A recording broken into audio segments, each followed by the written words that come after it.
Good morning, bright and early from Paris. So we're going to our first flea market on our trip. Can't wait to see what there is. Definitely looking for art and other knickknacks and just really like whatever there is that I can actually buy, because I know the prices can be a little high, but this market we're going to this morning should have the best deals. So I brought 2 bags to fill. So I'm hoping I make a dent and find some amazing treasures.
We're back at the Airbnb and I am exhausted. Oh my goodness.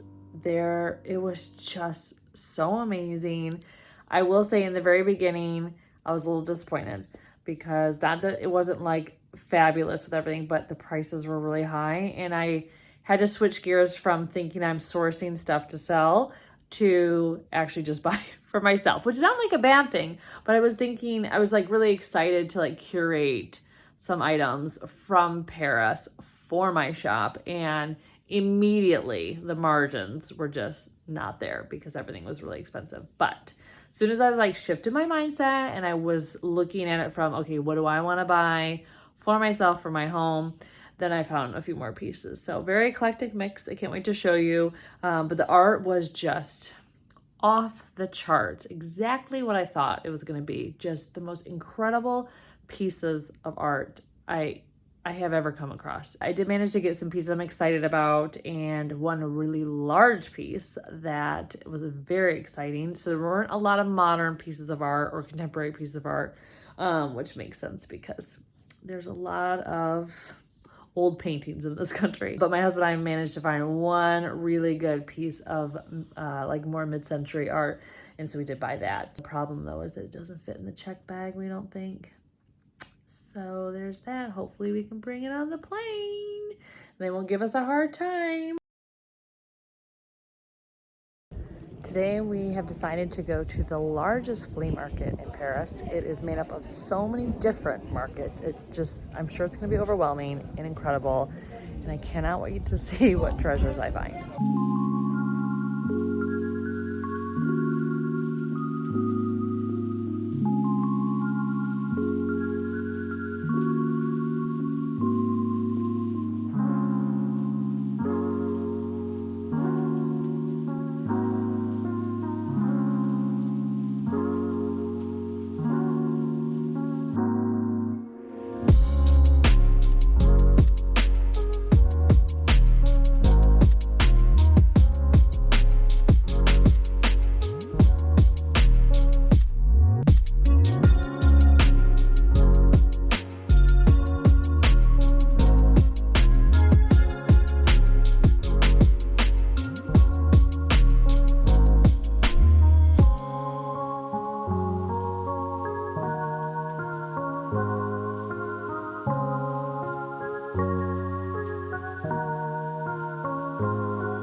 So we're in the really high-end part of the market and of the fleas, and oh my god, I may explode. I may explode or go catatonic. It is, everything is so exquisitely beautiful. It just really makes you appreciate just the talents of humans and what they're able to create.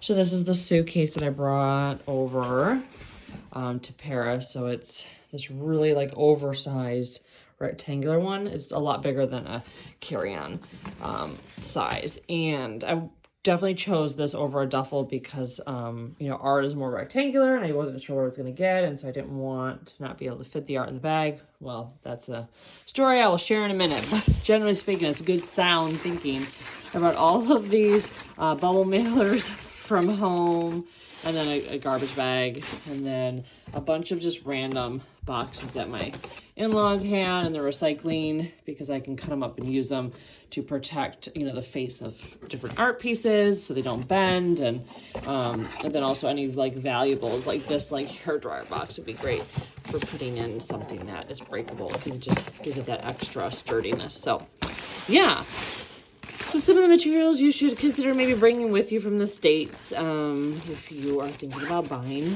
goodies on your trip. Okay, so here's my problem child. So I bought this piece of art, which is amazing. And I totally thought that it would fit in that bag, and it doesn't. So luckily the vendor gave us like a big cardboard box, and so I'm going to piece it around. I also have these art pieces that are on board, and luckily they're just big enough to fit over these squares. So what I'm going to do is I'm going to bubble these, and then I'm going to place them on top of this. So that way, when I put them in the box face down, this art face down, if there's ever a puncture, it will hit the board of this less expensive art and not go straight through the canvas. So that's kind of my goal. And on the back, I'll put some more stuff on the back here. Like I'll put a bubble thing in there and then more cardboard because this doesn't fit. As you can see, it doesn't fit the whole thing. But oh, I love this piece so much. Really hope it makes it because it's so beautiful. Oh, our last resort is we bought a multi-tool and we can just like pop these pieces off like the frame and the canvas and just like remove the art from the canvas if we had to and like roll her up, but I really hope it doesn't come down to that. Okay, so here's the box. The art is covered in 1,000 pieces of cardboard. So other art's in here as well to hope to protect it. Lots of cardboard for hopefully punctures and things. And then of course I need to tape it into submission to the point of it won't even be recognizable because it will just basically be one big taped up box. But I'm hopeful, we're hopeful that it gets to the UK in one piece. Now, if this was to ship to the States from France, I wouldn't bet on it necessarily. But if it was going to, and when I say ship, I mean in the bottom of an airplane. But I'm hoping within the hour it's in the air, it won't sustain too much damage. But we will see, we will see. So I'm back home in my studio after my amazing sourcing trip in Europe. Today's episode is all about Paris. I had to like sum up Paris flea markets in terms of like what is the most amazing thing that you will see there. It's by far and away the art. Art is my very favorite thing to source. I buy it for myself. I buy it for my Etsy shop. And I don't come across good art all that often. I know it may seem like I do, but it's only because I'm thrifting all the time. So yeah, this like took me a long time to put together, this gallery wall. So anyways, the art in Paris is so unmatched. It is, I nearly was like in overload. So there's apparently this type of syndrome that happens to humans that when we go to places that are like so overwhelming in terms of like the art and antiquities and the culture, people literally go insane and they actually develop some sort of like psychosis. So I think one of them is like called Florence syndrome. This happens to people when they go to Florence, Italy. They see all those statues and museums, they just basically, they melt down. I felt like I was on the brink of that when I was in Paris looking at all the art at these markets. One of the downsides is the art is, while phenomenal, is really expensive. So just go into shopping knowing that. So that's why like my haul is not as big as I would like it. One, it was a space thing because I was only able to pack so much in my check luggage, but also just the fact that everything was wildly expensive. So the pieces that I picked up were kind of like the best deals that I found for like the pieces that I like.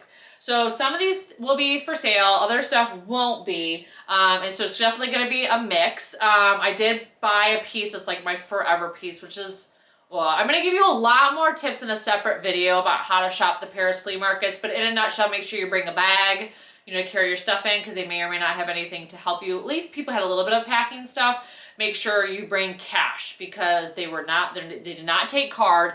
A few places, like the ones that were like the established like vendors in the big flea market, they took card.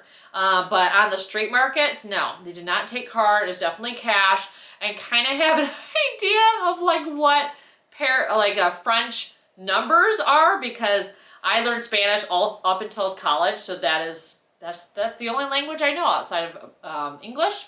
So when they would shout out a number to me, I was like, so just know like it would have been helpful to have like a sense of what the numbers past 10 were in French.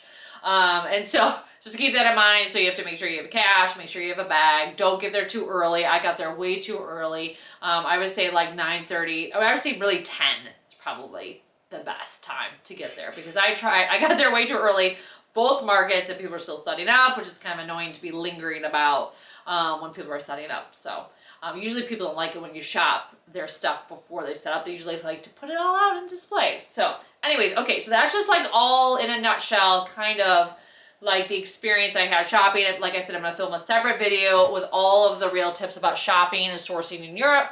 But okay, so what you're really here for now is the haul. Okay, so I'm gonna break it up between the two different markets. So the first stuff that I'm gonna show you, I got at the outdoor market in the suburbs, where the prices were, actually, you know, I think the prices between the two markets were fairly comparable. So the first thing that I picked up was this very cool wooden box. Now it has something engraved on the top, which I have not had a chance to look up, but I thought it was very cool and sculptural. So it opens up, oh, so it has some tissue in it to keep the lid safe. But anyway, so I thought it was really, really beautiful, very interesting and sculptural. I mean, these types of pieces just look amazing styled in a vignette. It's something different than, you know, like a book or a candle.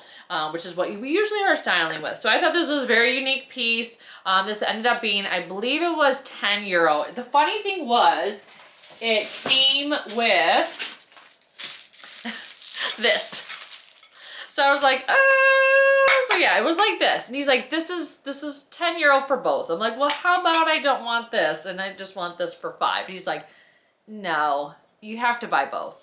I can't sell this. I'm like, well, it doesn't go together. So this is a very old mirror. You can tell based on the felt color because it's brown. Usually, if this was new, it would be black.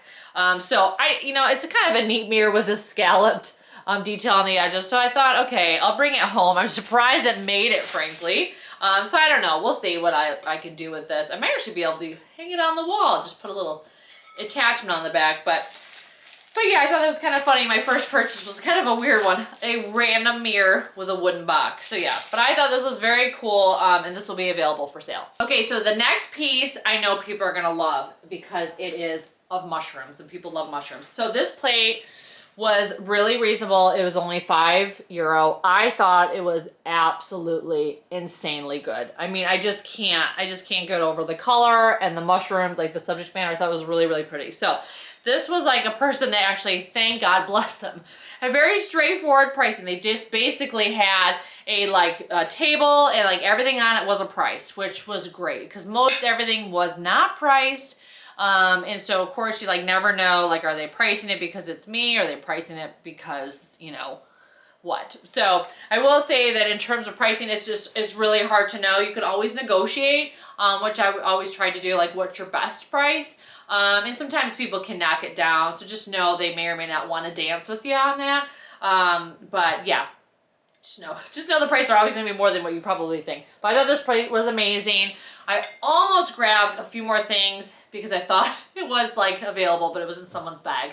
So I almost stole someone's stuff, and they were not. They gave me like, lady, get your hands off my stuff. I'm like, how am I supposed to know? Everything's always like a free for all. You never know. But anyways, they had picked out some good stuff, so it's a good thing that they like were able to like stop me because I would have tried to get their stuff for reals. But the next piece that I got was actually in like a set of bins. Now, with this particular market, the reason why things were so high is everything was pretty curated. There were only a few vendors, like the one that had that table, and then there were a few that had like the bins you have to sort through, which is usually where you get the best price. So just know, anytime you see a vendor that has a bin of just stuff, usually you're gonna get a better price. So in one of the bins was this, and this is a wooden baguette that has a bread knife in it. I mean, what? I was like, I lost my mind. Everyone that I showed this picture to, when I was just like, look at this cool thing I found. This was like when I was over there and I was like texting people back. Everyone's like, I want it. What are you gonna do with it? Are you gonna sell it? I want it. I'm like, I don't even know. Like, I kind of want it. So I haven't decided yet because these stickers are rare. Like, I was looking on Etsy, there was one available. It was wildly expensive. My friend Taylor from Portland Revive, she's like my thrifting bestie. You guys hear me talk about her. She was one of those people's like, I want it. I'm just like, lady, I don't know. I might keep it. Anyway, so she went on a hunt for them, found one, and hers is like a half, I would say like a 2/3 of the size of this one. And it was super cute, and actually pricey. And so, yeah, they're rare. So, ooh, I don't know. But I got it for €5 in this bin, which I thought was great. But also in that same bin, I believe might have been a vibrator. So I felt like the €5 was appropriate because I was sorting through and ended up touching that. So yeah, so that's the other downside to these bins, is you literally don't know what's going to be inside them. So just know that it's a little dicey, kind of like being at the bins at Goodwill. You just don't know what you're gonna touch. So that was kind of the thing. So yeah, luckily I got this gem from it, but it wasn't without a lot of interesting things that I touched and saw in the process. So something I bought for me that's really just like little and cute and probably not particularly old is this really adorable little pot that has like the little holes in it. I don't know if it had like a ribbon at one point. I just really love the color because it's almost like a mauve-y color versus like a baby pink. So I thought it was really unique. I always need catch-alls like this around the house for stuff, especially in my studio, because I have to corral a lot of like smalls and things like push pins and other stuff and price tags. So I got this for me. So the guy wanted €10 and I'm like, no. And then his helper was like, no, it's €10. Because a lot of these booths have like helpers that are kind of delivering the bad pricing news. And then I was like, okay, well, I'm not gonna, no. And then I walked away and they're like, okay, €5. So that was one of the times where actually walking away helped. That doesn't always help.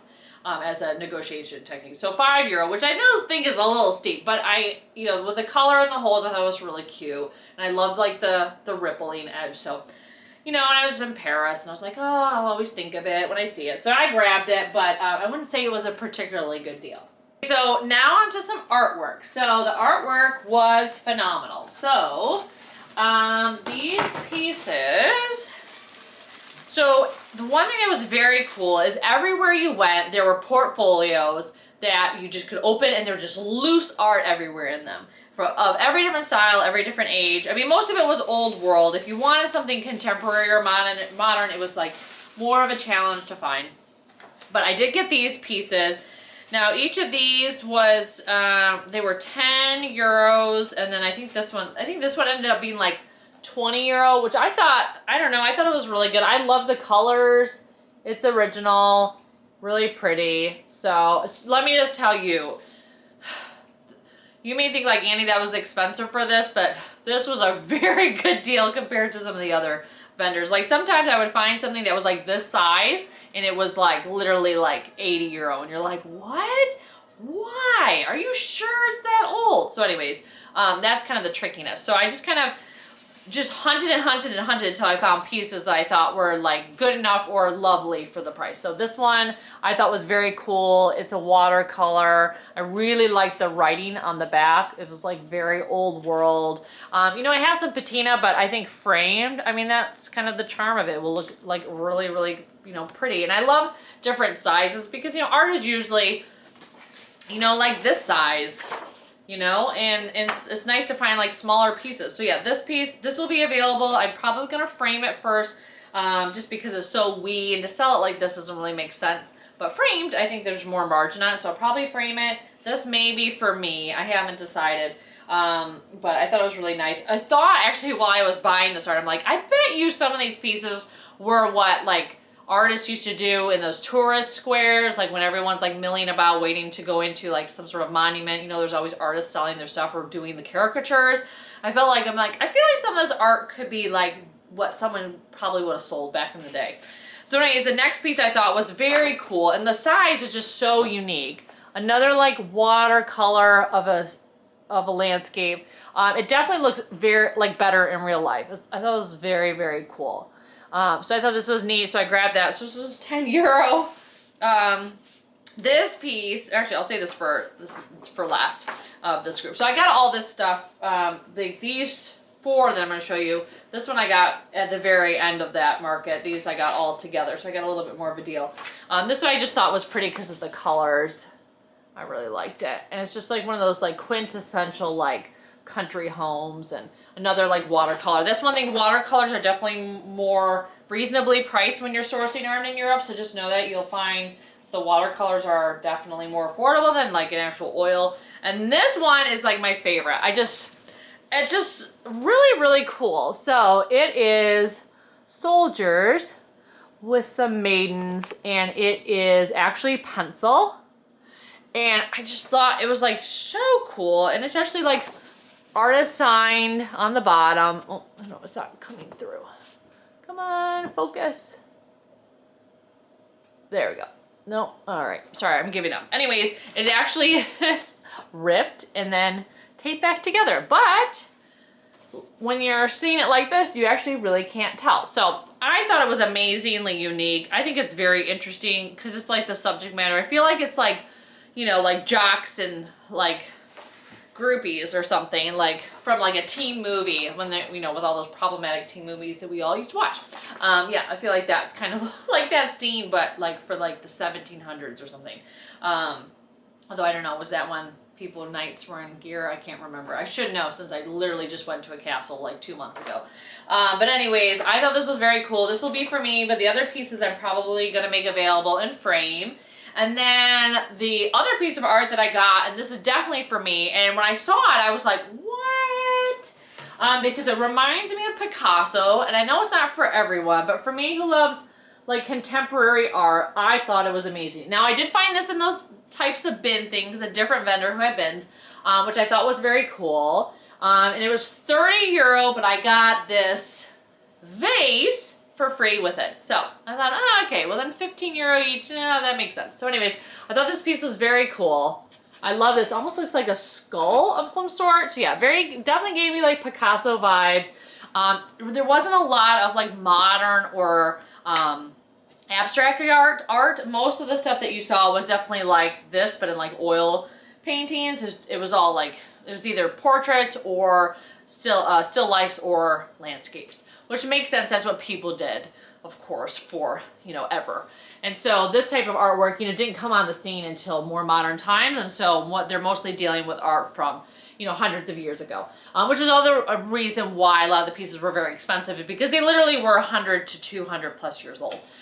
So anyway, so this piece I thought was very cool. This is painted on board. And so I will be keeping it. It's from 1962. So you can see how modern it is, but I thought it was a very cool piece, so I definitely grabbed it. And then of course, you know, the vendor threw in this vase, which I thought was really neat. It was a very narrow hole. Yeah, I just thought it was a very cool, colorful piece. This will be available, but this artwork will not. Okay, so I got one more thing at this outdoor market in the suburbs, which I'm debating on whether to show you now or at the very end, because I feel like I need to force you to the end to watch it, because it is so good. So good, and you guys will probably pass out when I tell you how much it costs. Not because it was so cheap, but because it was so expensive. So we're gonna shift gears, and we're going to actually the large flea market, the main flea market in Paris, the one that's open all the time. Although just know certain days of the week are usually better in terms of the amount of vendors that are open. So I actually expected this area to be more expensive, and it actually was not too expensive. So I will do a separate video talking a little bit more detail about each of the markets within the massive flea market like area. But for now, these were like mostly outdoor vendors, very much like mixed pricing, but a lot of very cool pieces. So the first person that I stopped at actually had some affordable art, so I got those. So these will definitely be available. So this one I thought was very cool. They're both painted on board, artist signed. And I just thought they were very, very cool. And I think they were like 15 euros each, which was amazing considering how expensive the art was the previous day when I was shopping. But I thought this was very cool, of boats and sea, and I just love the colors. And then this piece I thought was really interesting because it's very abstract. So I just thought this was phenomenal. It's just like, it's hard to, I don't know, in person it's just so textural. I don't know if you can see, like, it's like literally textured. Very, very cool. And yeah, absolutely fell in love with these, but these will be available. And also I think my battery is about to die, so I'm going to change the battery and then come back to you guys. And I apologize if the angle is different because it's hard to get the angle back, because the battery of course is underneath where the camera is and connects to this tripod stand. So 1 second. So surprise, I'm in a new spot because my backup batteries are dead too. So it's now weeks later and I'm filming this, but I'm wearing the same shirt. So hopefully there's some continuity there, but I wanted to show you the last two things before we close out the video. I got this very cool medallion at a souvenir shop. So this shop is so unique. It's dedicated to souvenirs, vintage souvenirs from decades ago. So all the junk that we tend to buy when we're on vacation and we're like, oh, I want something from here. And then, we don't really care about it. Well, apparently, there's still a lot of that stuff kicking around in France. And so they have a whole shop dedicated to selling stuff from like the 1920s and 30s and 50s. So all the souvenirs like your grandparents probably saw and your parents saw. Yeah, they're in the shop. So it's kind of fun to shop at because it's just so unique and really curated. But I got this there, which I thought was very cool. And I think it was like 12 euro or 15 euro. So I collect like religious things like this of Mary, so totally up my alley. If you guys follow me, you know this. I can't not buy something religious when I am out and about. But I do want to show you the piece of art, so I'm going to show you that now. So here's the painting that I brought home. That made it on the plane. I cannot believe it. The colors are actually even more vibrant in real life. I'm kind of in a weird spot to film, but it's the only place that worked right now because it's so dark today. But yeah, it's just beautiful. Artist sign in the corner. I like the wood frame that it has. Like the tone is really good. And I have a lot of like this color in my master bedroom, like the greenies. And so I think I may put it in here because you can kind of see I have like other colorful pieces. But yeah, stunning. So expensive. 250 euros expensive. But it just stopped me in my tracks. My husband and I both liked it. And so when we do agree on something, we tend to get it, especially when it's like a forever piece like this. Okay, so I got to close out this video. So thank you so much for watching. I am filming another video about just the flea market experience in general. So I'll go over like each of the markets, each of the sections, where you should go, tips and tricks and stuff like that. This was more like a shop with me and haul. But I definitely want to give like a deep dive into how to shop it if you're going to Paris, because I know some of you are and you want to navigate the flea markets like a pro. Not that I'm a pro, but I felt like I did a lot of legwork while I was there. So I definitely have a lot to share with you. Okay, so thank you so much for watching. Let me know in the comments below, what item is your favorite? What do you think of the piece of art? Do you think it was worth the money and the headache and the drama of bringing it home? If you're looking for more thrifting and decorating content between my haul videos, make sure you check me out on Instagram and TikTok. Thanks again for watching, and I can't wait to see my next thrifting and decorating video. Take care.